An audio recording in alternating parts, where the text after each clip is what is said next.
Hey everybody, this is Kaous for Kaous Games. Today what I want to talk about, I just got done playing a few games, and I'll try to put out a couple videos here in short succession as a result. So I just got finished playing Star Ocean, Integrity and Faithlessness, and I just wanted to give my thoughts on that game really quick. Now, I'm a fan of Star Ocean.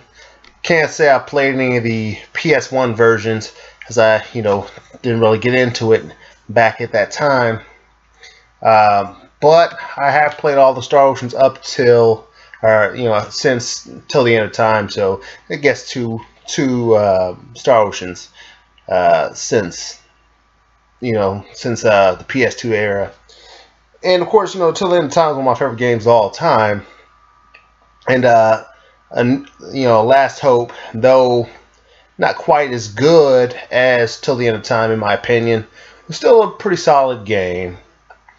So I came into this game with pretty high hopes as a result, because I had a great time playing those other games in the past. Have to say though, after playing it, I'm pretty disappointed, and I can't in good conscience recommend anybody who's just a passing fan or who's just curious get it. Then again, maybe so. I'll give you the objectiveness of the situation.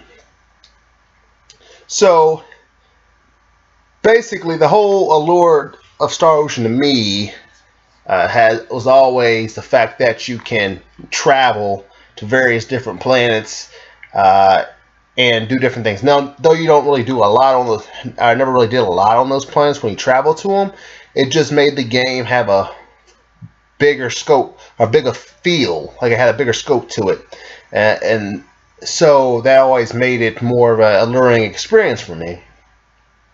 Now, in this game, it's not like that. You're confined to one planet the whole game. The game basically consists of one planet, two small space stations that are very similar in appearance, and then a generic JRPG final ascent to the final boss that was done a lot better in previous Star Ocean games, I might add. So very disappointed in the scope of the game, one. Second issue I have with the game is originality. As, to me, the soundtrack of a game is a very important piece of it. So if something's wrong in that regard, then I'm going to have an issue with it, right? In this game, they reuse the soundtrack from Till the End of Time. And I had a severe problem with that. I was not amused when I went to fight a boss and heard the Divine Spirit of Language pop on. That did not amuse me at once. It was great when you fought Cross El Bell Until the End of Time. I don't want to hear it again in a game 12 years later. I really don't. That, took some points out of the game for me as well. And then they reused various other, soundtracks from the series previously as well. They, excuse me, they reused movesets from other games. Like, you see, I even forget the guy's name now. But we had a character in the game who reused, moves from Aramet and Albel. The main character, Fidel, pretty much fights exactly like Fate did. Some of his special moves, his special move is a rehatch of Fate special move, where he grows the energy wings and he does an energy blast, which made sense lore-wise for till the end of time, because he was the incarnation of the destruction. Now, if they were reusing moves and had a good lore reason for doing so, then I might not have an issue with it. If they explain it, well, this is the, because it's set prior to till the end of time. So if they had a good lore reason to do that, then maybe it would have made sense. However, here, that's not the case, because here you have Fidel doing that move for no reason. There's no lore reason for him to be able to do that move. So you had things like that that really stuck out like a sore thumb. And the planet itself that you're confined to isn't all that big to begin with. There's a few zones, and you reuse them a lot during the story. It's not much going on there. And so, the story itself is decent. It's nothing to write home about. I mean, stories in the other Star Oceans were done better. I mean, this game is just decent all around, honestly. It's not anything special. Like, it's only going to take you about 20 hours to beat. I suppose you might like it if you never played any of the other Star Oceans.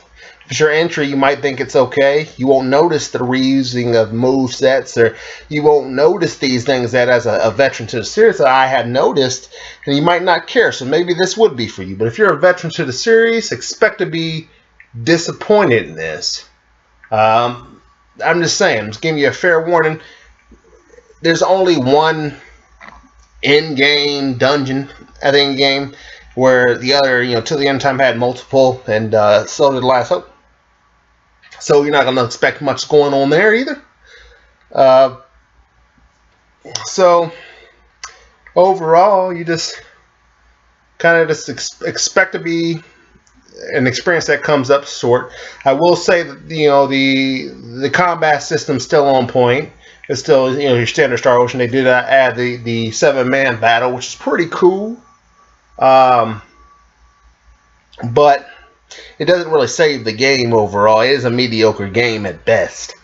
And I'm being generous there. The AI is dumb as a box of rocks. No way to really do anything about that. You just kind of gotta do what you can. And the single most annoying thing... I'm playing Final Fantasy 14 at the same time, sorry. Anyway, the single most annoying thing about this game is that you get locked out of save points. I'm not really mad about the cutscene, how they perform the cutscenes in this game. They kind of are more involved in the game. Like you stop and they just kind of bring up a little box screen on the screen as you're just in the environment. Nothing special. Then they just start talking and what have you. That's not the problem. The problem is you can't skip them. They lock up save points, and sometimes save points get locked up for no good reason. I'll tell you an example of this, and this happened multiple times. So I'm in a dungeon. I reach a save point.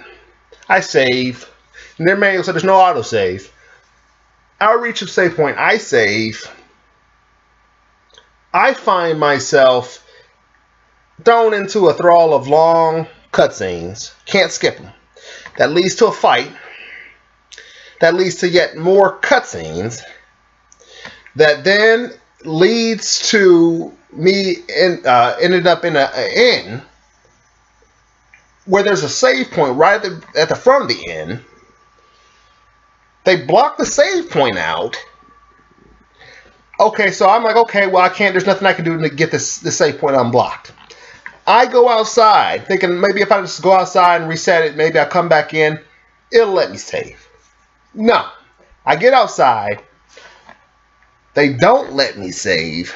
They won't let me get back in the end to save, forcing me to go forward to a pretty difficult boss battle. I die a couple times. This repeats a couple times. I die. I have to go back all the way to that last save point go through all those cutscenes again, that fight. Then I end up back in the end.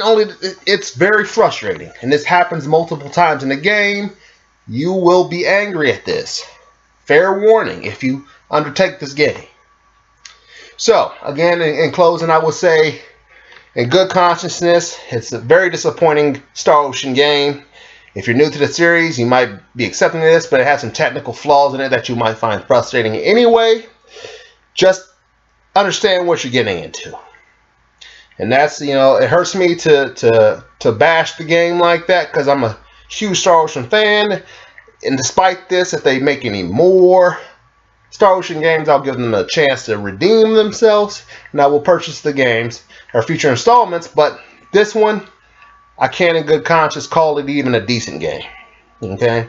So, until next time, this has been Kaous with Kaous Games. Gamers, game on.